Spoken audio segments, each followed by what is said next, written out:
Nous allons présenter dans cette vidéo le protocole Telnet, c'est un nouveau protocole, on n'a pas encore eu l'occasion d'en parler. Mais avant ça, on va d'abord exposer une problématique, essayer de la solutionner et montrer justement l'intérêt d'utiliser ce dit protocole. Donc supposons qu'on a un réseau local constitué de 4 équipements terminaux et d'un commutateur. Les 4 équipements terminaux sont reliés au commutateur pour former une topologie physique en étoile. Et supposons aussi que PC1 veut administrer le commutateur, veut dire qu'il veut le configurer ou bien le gérer. Administrer, c'est différent de se connecter. Donc il n'y a pas cette notion de connectivité. Donc même si le ping ne fonctionne pas entre PC1 et l'équipement intermédiaire, il n'y a pas de problème. Ce qu'on veut, c'est administrer. Ce qu'on veut, c'est injecter des commandes iOS, ajouter des configurations, supprimer des configurations, afficher des configurations, etc. La solution précaire à laquelle on peut penser, et celle qu'on a eu l'occasion aussi de voir, c'est d'utiliser un lien ou bien une liaison console. La première étape de cette solution consiste à relier le PC au commutateur via un câble console, comme ceci. La deuxième étape consiste à ouvrir un logiciel qui s'appelle Hyperterminal. La troisième étape consiste à accéder à l'interface en ligne de commande du commutateur. Et on aura ici affiché Switch supérieur. Veut dire qu'on est en mode utilisateur simple, on va saisir les différentes commandes iOS qu'on a eu l'occasion d'apprendre pour passer d'un mode à un autre, pour configurer une certaine chose, donc un mot de passe, une interface, etc. Donc les commandes qu'on a vues au niveau de la vidéo où on a présenté les commandes iOS, donc on a vu pour le routeur, c'est exactement la même chose pour le commutateur. Les différences, ça sera par exemple que le commutateur, on ne peut pas attribuer une adresse IP au niveau de ses interfaces, parce qu'il est de niveau 2, il ne comprend pas ce que c'est qu'une adresse IP, et donc les différences vont résider au niveau des différences qui existent entre les équipements routeur et commutateur, et c'est très logique. Mais sinon, le principe est le même, la notion de mode, utilisateur simple, utilisateur privilégié, configuration du terminal, configuration d'interface, de VLAN, etc. Donc on peut configurer ce qu'on veut.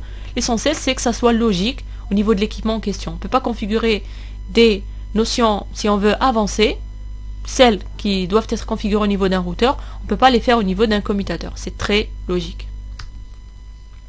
On va détailler justement ces étapes.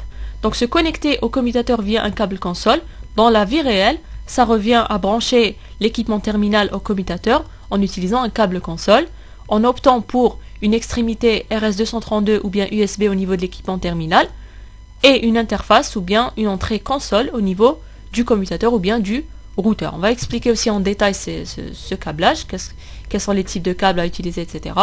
Sous paquet tracer, il faut réaliser cette topologie. Insérer PC1 au niveau de l'espace de travail, insérer un commutateur au niveau de l'espace de travail également, relier le PC et le commutateur via un câble console, donc c'est le câble bleu ciel arqué, et opter pour une interface RS232 au niveau du PC lorsqu'on choisit le port en insérant le câble, et choisir une interface console. Donc si on choisit quelque chose de différent, le câble sera inséré, sauf que il y aura rien d'affiché, etc. On ne pourra pas continuer à configurer notre équipement. Il n'y aura pas aussi l'apparition de ces deux points noirs, par exemple. Et là, ça va supposer qu'on a inséré le câble au niveau du simulateur de manière erronée. Le câble console, il se présente ainsi. C'est un câble bleu ciel qui possède une interface RS232DB9, ou bien, dans le jargon, c'est une interface série, et une interface RJ45. Donc l'interface RS232, ça sera l'interface qui sera insérée au niveau de l'équipement terminal, tandis que l'interface RJ45 sera insérée au niveau de l'équipement à administrer, en l'occurrence le commutateur. Ce qui est bon, c'est que ce genre de câble est disponible au niveau des salles de TP 122 et 126. Au niveau de chaque table, on a au minimum 2 câbles console bleu ciel que les étudiants peuvent utiliser pour administrer les équipements présents au niveau de leurs armoires de brassage. Le problème avec ce câble, c'est que ce n'est pas tous les équipements maintenant, et surtout de nos jours, qui possèdent des interfaces série. C'est pour ça que parfois il faut opter pour ce qu'on appelle un adaptateur série USB. Il se présente ainsi, il possède une extrémité RS232 et une extrémité USB. L'extrémité RS232 de l'adaptateur peut s'emboîter avec l'extrémité RS232DB9 du câble console. Ce qui est bien aussi, c'est que c'est aussi disponible en salle de TP 122 et 126. Mais ce n'est pas disponible en salle, il faut faire la demande à l'instructeur pour qu'il vous fournisse un adaptateur au besoin. Donc si vous avez des équipements terminaux au niveau de votre table qui possèdent des ports série, utilisez le câble console directement. Si vos terminaux ne possèdent pas de port série, il faut demander à l'instructeur de vous fournir un adaptateur. A noter aussi que lorsqu'on achète ces adaptateurs, ils sont toujours fournis avec un CD-ROM qui contient le pilote. Donc l'adaptateur doit être d'abord aussi reconnu par le système d'exploitation. Donc s'il n'est pas reconnu, ça ne pourra pas marcher. On ne pourra pas accéder à l'interface en ligne de commande pour administrer le commutateur ou bien le routeur. Donc si on utilise le câble console plus l'adaptateur qu'on vient de voir, si on emboîte les deux extrémités RS232, on aura à la fin une extrémité RJ45 et une extrémité USB. L'extrémité RJ45 sera insérée au niveau de l'équipement à administrer, donc commutateur ou bien routeur. L'extrémité USB sera insérée au niveau de l'équipement terminal via lequel on va justement effectuer cette configuration ou bien administration. Il y a aussi un autre type d'adaptateur, donc ça fait la même chose que l'autre, c'est exactement la même chose, qui ressemble à ceci. C'est un adaptateur qui est plus compact. Il possède une extrémité RS232DB9, exactement la même que l'adaptateur qu'on a vu précédemment, une interface USB. Et la bonne nouvelle, c'est que ça vient d'être disponible en salle de TP 122 et 126. Donc c'est assez récent. On vient d'avoir ce type d'adaptateur en salle. On le trouve beaucoup en salle de TP 126. Et normalement, il ne présente aucun problème de compatibilité, etc. Donc on peut utiliser soit cet adaptateur ou bien l'autre s'il n'y a pas celui-là. Néanmoins, c'est exactement la même chose. Donc le port USB sera inséré au niveau du terminal et il y aura ici cette extrémité RS232. On pourra emboîter l'extrémité RS232 du câble console. Sinon, il y a le meilleur câble, c'est un câble console RJ45 USB directement. Regardez, il possède une interface USB et une interface RJ45. Donc là, on n'a plus ce problème de port série, de compatibilité avec l'adaptateur, etc. Mais malheureusement, ce type de câble n'est pas disponible en salle de TP 122 et 126. Il faut toujours passer par l'adaptateur dans le cas des équipements terminaux qui ne possèdent pas de port série. Espérons qu'il sera disponible dans le futur. Donc voilà pour cette première étape de branchement en console entre l'équipement terminal et l'équipement intermédiaire.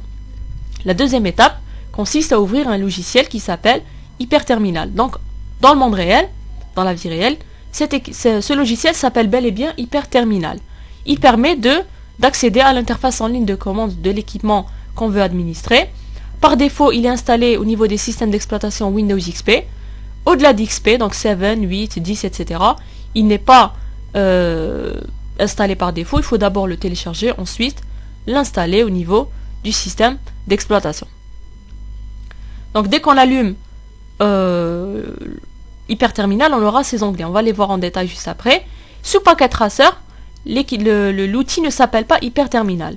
Il s'appelle Terminal. Donc pour accéder à cet outil, il faut cliquer sur le PC, aller à l'onglet Desktop, choisir cet outil qui s'appelle Terminal. Ensuite, on aura la même interface ici que dans le monde réel. Donc Hyperterminal, lorsqu'on l'ouvre, il nous demande de donner un nom à la connexion. Ensuite, choisir ici COM3 ou bien COM1 ou bien l'essentiel c'est quelque chose qui commence par COM. C'est justement l'interface série. Si l'adaptateur par exemple n'est pas reconnu, il n'y aura pas l'apparition ici de COM3 par exemple. Et donc là on pourra savoir que l'adaptateur qu'on a inséré au niveau de l'équipement terminal n'a pas été reconnu ou bien le pilote n'a pas été correctement installé. Ensuite il faut choisir un débit égal à 9600 bits par seconde et un contrôle de flux aucun. Donc c'est les conditions pour que l'interface en ligne de commande apparaisse. C'est aussi parce que nos équipements qu'on possède en salle nécessitent un débit égal à 9600 bits par seconde. Donc ça c'est l'accès, ça c'est l'ouverture du logiciel dans le monde réel ou bien au niveau de Packet Tracer. Maintenant, il faut accéder à l'interface en ligne de commande. On accède à l'interface en ligne de commande lorsqu'on clique sur OK après la saisie du débit et du contrôle de flux. On aura une interface qui ressemble à ceci, où il y aura affiché ici switch par exemple dièse, et c'est à partir d'ici qu'on va insérer les commandes iOS qu'on a eu l'occasion de voir au niveau des vidéos précédentes. Sous Packet Tracer, on aura une fenêtre qui va ressembler à ceci, terminal, et ici on aura switch supérieur pour dire qu'on se trouve au niveau du mode utilisateur simple. Et à partir de là, on va pouvoir administrer notre équipement terminal. Et donc on a pu, si on veut, résoudre la problématique où PC1 veut administrer le commutateur. Il y a maintenant l'apparition d'une deuxième problématique. Si par exemple mon PC est distant par rapport au commutateur, c'est-à-dire que si mon PC ne se trouve pas à proximité de l'équipement que je veux configurer, là la solution qui consiste à opter pour une liaison console n'est pas valide, parce qu'on ne peut pas brancher un PC en câble console avec un équipement intermédiaire qui est loin. Et donc, la solution qu'on a proposée juste avant ne marche que si l'équipement terminal se trouve à proximité de l'équipement intermédiaire. Et pourquoi ça serait bon que la configuration puisse se faire même à distance? Supposons qu'on est en entreprise, on a un réseau au niveau de notre entreprise, et il y a une panne. Et nous, en tant qu'administrateur réseau, on se trouve loin. On se trouve à l'autre bout du monde, ou bien il est tard la nuit, on n'est pas en entreprise, et il y a un problème qu'il faut régler en urgence. Donc ça serait bien qu'il y ait un mécanisme qui nous permet justement d'accéder au commutateur ou bien au routeur à distance pour pouvoir justement le configurer. Et donc la solution, c'est de configurer ce qu'on appelle un accès à distance à l'équipement intermédiaire, donc routeur ou bien commutateur. Configurer cet accès à distance revient à configurer et à activer le protocole Telnet, le protocole qu'on doit voir aujourd'hui. Et donc, on comprend dès à présent que le protocole Telnet va nous servir justement à configurer un équipement à distance. Donc il va bypasser la limite de l'utilisation de la liaison console qui nécessite que l'équipement terminal se trouve à proximité de l'équipement qu'il doit configurer. Alors, protocole Telnet, maintenant on va le définir. Telnet pour Teletype Network, c'est un protocole de communication réseau bidirectionnel qui a été créé en 1969. Donc bidirectionnel veut dire que on peut envoyer des données, on peut recevoir des données de la part de l'équipement intermédiaire. Par exemple, si j'envoie une commande, parfois je reçois un message système. Donc, c'est bidirectionnel. C'est aussi orienté client-serveur. On remarque qu'il est un peu ancien comme protocole. Il utilise le port TCP23. On utilise TCP parce que on veut qu'il y ait une connexion fiable et connectée. On doit se connecter à l'équipement, c'est clair. On doit aussi avoir une communication qui soit fiable. C'est-à-dire que si j'envoie une commande ou bien un fichier de configuration au niveau de plusieurs paquets, je dois les envoyer de manière fiable. Donc mon équipement intermédiaire doit recevoir en intégralité le fichier de configuration. Et donc il n'y a que TCP qui pourra nous permettre d'avoir cette fiabilité, contrairement à UDP, qui est un protocole transport non fiable et non connecté. C'est un protocole de niveau 7 selon le modèle OSI, ou bien couche application, ou sinon couche application selon le modèle TCP/IP. C'est un protocole qui permet la communication avec un équipement à distance, donc c'est ça son objectif, c'est ce qu'on a vu au niveau de la problématique, via un envoi de messages et réponses sous format textuel. Donc on va envoyer des commandes, par exemple quand j'écris enable, ça va envoyer enable sous format texte. Quand je reçois par exemple une réponse de l'équipement intermédiaire ou bien un message système, je vais le recevoir sous format d'une réponse en format texte. Il est utilisé à la fois pour l'accès à distance, pour la configuration à distance et pour des fins de test et de résolution de problèmes. Donc voilà à quoi sert le protocole Telnet. Donc après avoir introduit le protocole, on va maintenant montrer comment le configurer. Donc, il faut d'abord se connecter en câble console. Pourquoi? Ça sera via la liaison console qu'on va entrer en mode de configuration de l'équipement. Il faut configurer ou bien activer le protocole Telnet en étant d'abord câblé en console. On ouvre Hyperterminal, on accède à l'interface en ligne de commande, donc toutes les étapes qu'on a vues. Et là, au niveau de l'interface en ligne de commande, on va justement saisir les commandes Cisco qui vont nous permettre de configurer le protocole Telnet et l'activer. Donc par défaut, il n'est pas activé au niveau des équipements intermédiaires. Donc on se connecte en console, on configure via des commandes le protocole Telnet.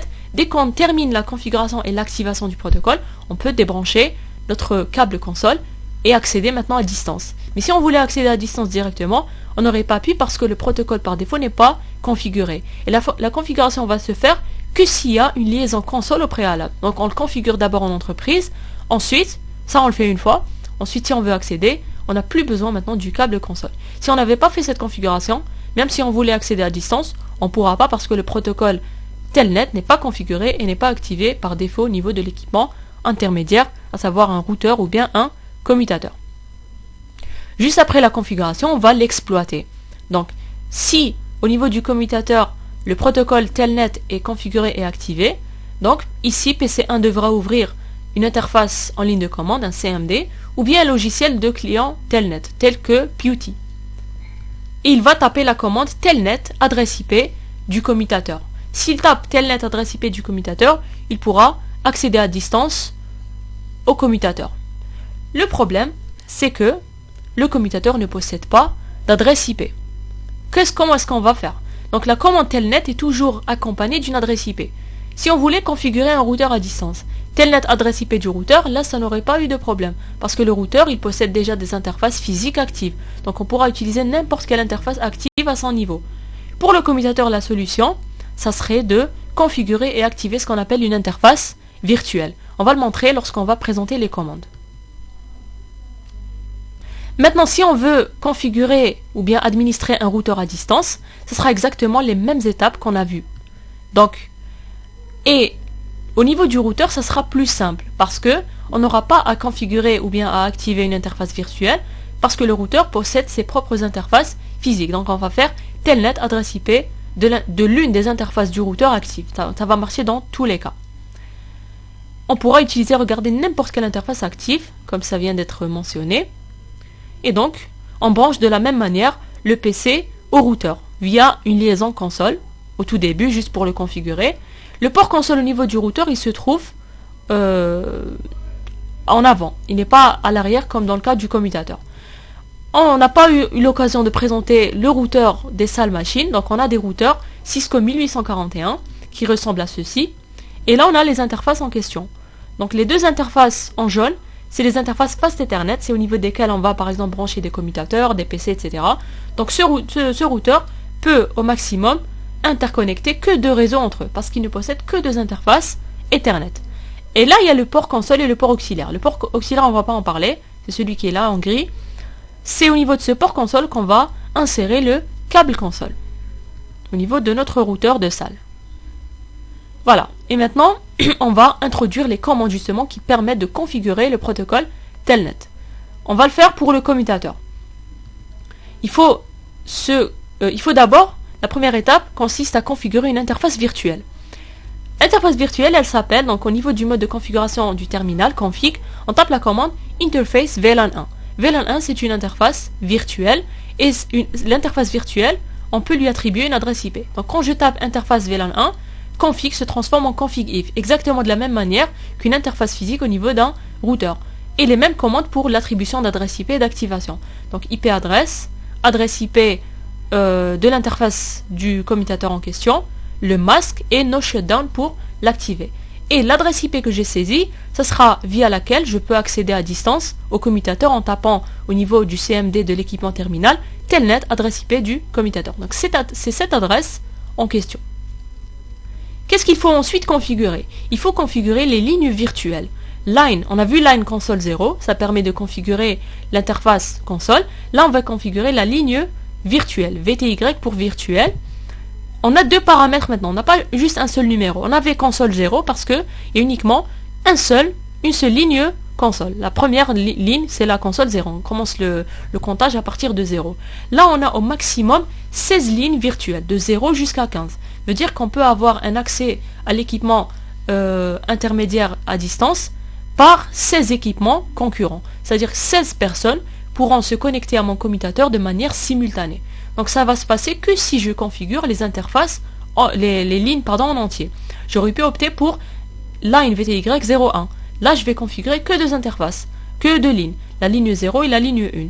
Mais là, on présente les commandes avec le nombre maximal de lignes. On va configurer le nombre de lignes selon le besoin, bien sûr. On peut par exemple écrire line VTY 03 pour permettre l'accès simultané juste à 4 personnes. Donc on aura ligne virtuelle 0, ligne virtuelle 1, ligne virtuelle 2 et ligne virtuelle 3. La deuxième étape, donc dès qu'on tape line VTY 015, config se transforme en config line. Et là, il faudra attribuer un mot de passe Telnet. Password mot de passe. Le mot de passe, ça sera donc MDP, on va écrire ce qu'on veut, Cisco, etc. Un mot, ce qu'on veut. Ça sera le mot de passe Telnet. Donc dès qu'on tape au niveau du CMD de l'équipement terminal Telnet adresse IP, il va nous demander un accès il va nous demander un mot de passe d'accès telnet. Et c'est ce mot de passe qu'on doit taper. Si on ne met pas le mot de passe, on se verra refuser la connexion à distance. Login, c'est une commande qui va permettre d'activer le protocole telnet et exit pour quitter le mode de configuration de ligne. La troisième commande qu'on voit ici, c'est IP Default Gateway, adresse IP de la passerelle. C'est une commande à insérer si notre commutateur se trouve dans un autre réseau que l'équipement terminal. On la verra demain. Si notre équipement se trouve au niveau du même réseau local, il n'est pas nécessaire de taper cette commande. Si mon équipement il se trouve au niveau d'un autre réseau physique et logique, donc derrière un routeur, je devrais saisir cette commande IP Default Gateway, adresse IP de la passerelle. Adresse IP de la passerelle, ça sera l'adresse IP de l'interface du routeur lié au commutateur, qui se trouve au niveau du même réseau local que le commutateur. On verra demain justement comment simuler ce protocole et les différents cas de figure. Qu'est-ce qu'il faut faire aussi? Il faut attribuer un mot de passe au mode utilisateur privilégié. Donc on a eu l'occasion de voir cette commande au niveau du TP2 lorsqu'on avait vu la configuration de base du routeur. Donc quand on met cette commande, cette fois-ci, lorsqu'on tape Enable, on devra saisir un mot de passe. Donc ça permet de protéger l'accès utilisateur privilégié. Il faut le faire pour telnet parce que c'est demandé. Si on ne le fait pas, qu'est-ce qui se passe? Je tape telnet adresse IP du commutateur, je tape le mot de passe telnet, après je me retrouve dans routeur supérieur. Je veux aller au-delà de routeur supérieur. Je vais taper Enable. Qu'est-ce qui va se passer? Il va me dire No password set. Il va me dire vous devez activer un mot de passe Enable pour que justement je vous laisse aller au-delà à distance. Donc c'est une mesure de sécurité qui permet justement de saisir deux mots de passe pour faire confiance à l'utilisateur qui est en train de configurer à distance.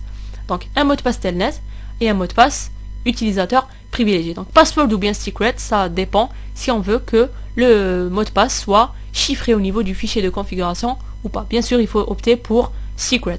Et là, mot de passe, c'est différent de celui-là. On peut mettre un mot de passe différent. Si je mets par exemple ici MDP1 et ici MDP2, je vais taper telnet adresse IP du commutateur. Ensuite, il me demande un mot de passe. Je vais saisir MDP1, c'est le mot de passe telnet. Ensuite, dès que je saisis le mot de passe correctement, il y aura affiché switch supérieur ou bien routeur supérieur. Je vais taper enable. Qu'est-ce qu'il va me demander maintenant? Un mot de passe qui sera MDP2 qui sera saisi. Donc pour passer du mode supérieur au mode dièse et là aller au-delà. Donc configure terminal, configure interface, etc. Et au niveau du PC, il faut aller au CMD et taper la commande telnet adresse IP du commutateur. Donc première étape, c'est configurer une interface virtuelle pour que le commutateur soit reconnu par une adresse IP, parce que la commande c'est comme ça, c'est toujours telnet suivi d'une adresse IP. L'argument de telnet c'est une adresse IP. Deuxième étape, c'est configurer telnet et l'activer. Et là, on peut spécifier le nombre de connexions simultanées. Saisir cette commande dans le cas où le commutateur ne se trouve pas au niveau du même réseau que l'équipement terminal. Et enable pour attribuer un mot de passe utilisateur privilégié à l'équipement, parce que telnet nous force à le faire. Si on ne met pas un mot de passe, quand on tape enable, il va nous dire vous n'avez pas le droit d'accéder au routeur dièse ou bien commutateur au switch dièse, parce qu'il n'y a pas de mot de passe qui a été configuré pour le passage en mode utilisateur privilégié. Donc ça c'est la liste des commandes sous Cisco pour configurer le protocole telnet et l'activer au niveau du commutateur. Au niveau du routeur, c'est plus simple. Donc l'interface, on va la configurer. Donc ça c'est implicite, c'est quelque chose qu'on est censé faire. Le routeur est censé avoir plusieurs interfaces actives pour qu'il puisse interconnecter des réseaux locaux entre eux.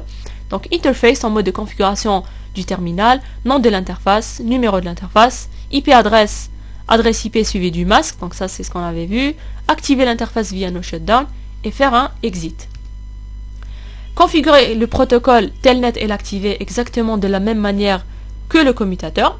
Line VTY, première ligne, dernière ligne. Au max on a de 0 jusqu'à 15, donc 16 accès concurrents. Mot de passe telnet, activer telnet via la commande login, exit. Et là, on n'a pas cette commande de IP Default Gateway. IP Default Gateway n'existe qu'au niveau d'un commutateur. Au niveau du routeur, ce n'est pas la peine de la spécifier. Il nous reste juste à configurer un mot de passe utilisateur privilégié exactement de la même manière qu'au niveau du commutateur. Et là, pour accéder à distance au routeur, on va taper au niveau de l'équipement terminal telnet, adresse IP de l'interface du routeur, n'importe quelle interface active. On remarque qu'au niveau du routeur, c'est plus simple. Quelques petites remarques. Donc c'est ce qu'on avait dit concernant la commande IP Default Gateway. Si l'accès Telnet se fait depuis un équipement du même réseau que le commutateur, la configuration de la passerelle par défaut n'est pas obligatoire. On ne fait le IP Default Gateway que si l'équipement terminal se trouve au niveau d'un réseau différent du commutateur. Si le mot de passe pour passer en mode utilisateur privilégié n'est pas configuré, donc le Enable Password ou bien Secret Mot de passe, le passage en mode utilisateur privilégié sera interdit par Telnet. Il va nous dire No Password Set for Enable. Il existe au total 16 lignes virtuelles, donc il y aura autant de connexions simultanées que de lignes virtuelles configurées. Si je configure 0.1, il n'y aura que 2 personnes. Donc 2 personnes vont faire Telnet, ils vont accéder à Telnet, ils vont taper les mots de passe, etc. Ils vont configurer le routeur ou bien le commutateur.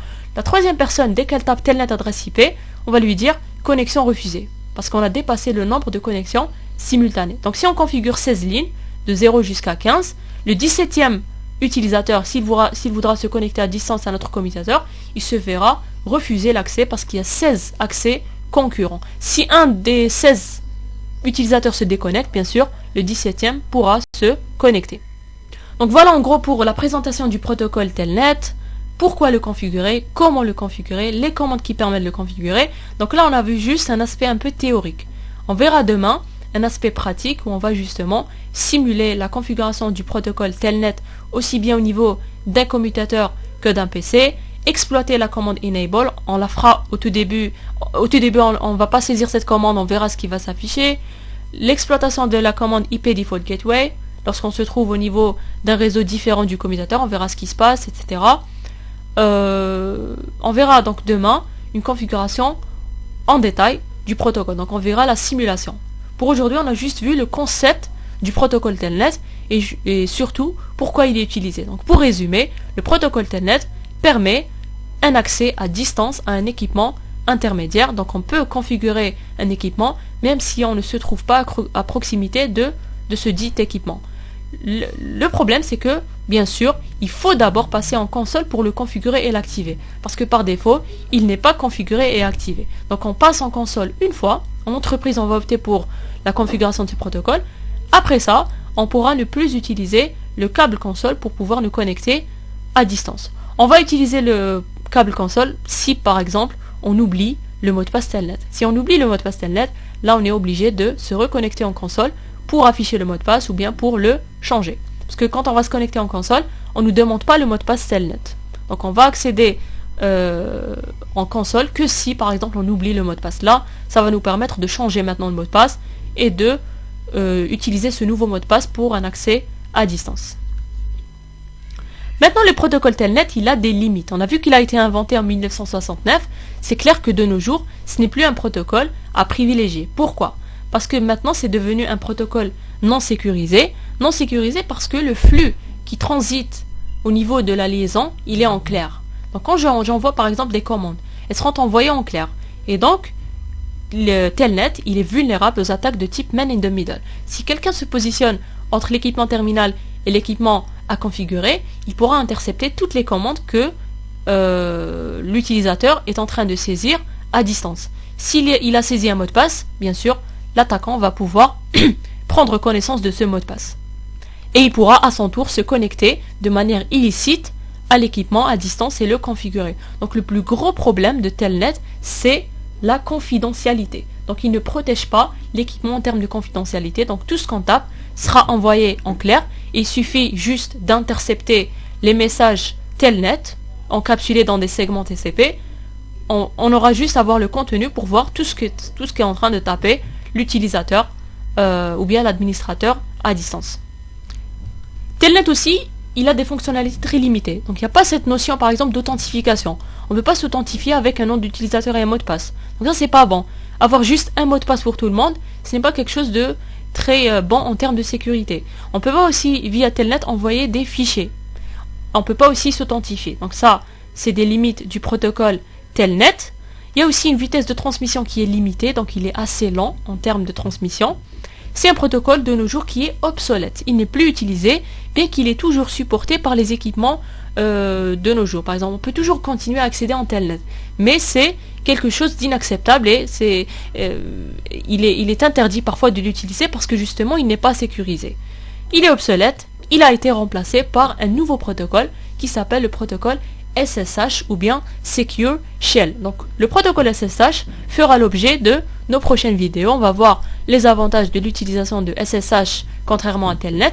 Donc c'est la même chose, c'est le même principe. Il va permettre un accès à distance, sauf que la transmission ou bien les paquets envoyés de l'utilisateur final à l'équipement intermédiaire, bien sûr, elles seront chiffrées. Et c'est à cause de ça que SSH maintenant il est beaucoup plus utilisé que Telnet. Telnet n'est plus utilisé et il est déconseillé aussi de l'utiliser. Néanmoins, puisqu'on est au niveau d'un module réseau, on est censé connaître tous les protocoles qui sont apparus étape par étape. Donc ça n'aurait pas été bien de présenter SSH avant de présenter Telnet.